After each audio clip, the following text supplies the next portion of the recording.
So what brought me and my family to Purdue? I think that, again, is important to understand, or maybe may provide some insight for you as to why I'm up here. There were many facets. People always ask me, why did you go from Berkeley to Purdue? And I get that question still today. And it's a very easy answer. It's a long one, but it's a very easy one. The main thing that attracted me when I came back is I saw the vision for Discovery Park, and there was money on the table already. So that was 2001. I didn't expect that. My trip from Belgium to Purdue was a one-day trip, or at least I had one day in West Lafayette. Expected to go back and tell my family, forget about it. Came back just amazed at what Purdue was planning to do. And that was enough to win me over. But, as you know, there are some other reasons why Purdue is special. There's a tradition for highly ranked programs, still today, and even increasingly so, but historically it did. And we had 4 kids, so having a strong K-12 environment and accessible and outstanding public university for our kids, they weren't going to get into Berkeley, frankly. It just wasn't going to happen. And this was an important factor in our decision. K-12 in California had plummeted, and we had seen that looking at New Jersey, California, and in Indiana. Indiana was in good shape. So that gave us some pause, and maybe this is a really good move for the family as well, not just for me and for my spouse. Let me say something about faculty excellence. I think that's something that is at the top of everyone's mind, has been for a long time. A great public university has a broad base of strength. Purdue has had many areas of strength, but to say that we're a broad-based university right now is probably an overstatement. We've got some work to do, but it's critical.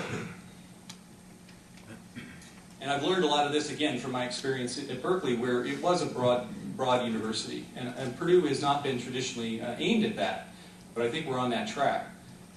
You need diversity and expertise in order to form competitive interdisciplinary teams. And you can think of that in the context of research, but also in teaching.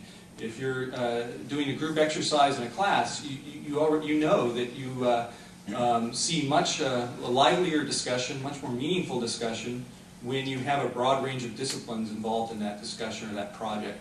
And we're doing more and more of that, so it's not something new, but it's something we need to do more of.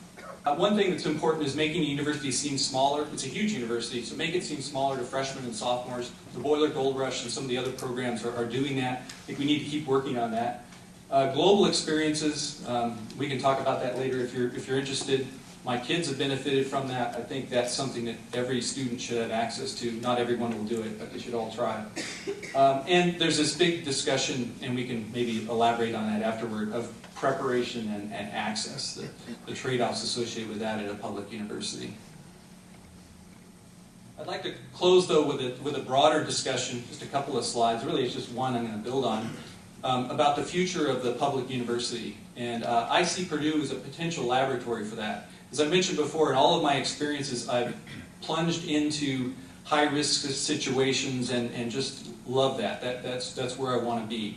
But I think we've got a great opportunity here, and that's why I'm up here, to really change the way that the public university relates to its stakeholders, and to have a more direct and obvious benefit. The benefits of the stakeholders participating become more and more direct. So if I were to sort of roughly characterize where we've been, Purdue is, of course, before 2000, was a highly respected university. The graduates were sought after in industry primarily. They did very well. We were fine. We were great. It was a great university. But it was a limited university in terms of where it was headed, which is fine. But that's where we were, I think, pre-2000. In about 2000, there was a decision that we were going to take the next step, which is an aggressive move and a risky move. The goal is to become a great public research university with global impact. And I think that decision was a good one. I think we're benefiting from that right now. We're partway there. We're not all the way there. We're actually, let's say we're halfway there. I don't know.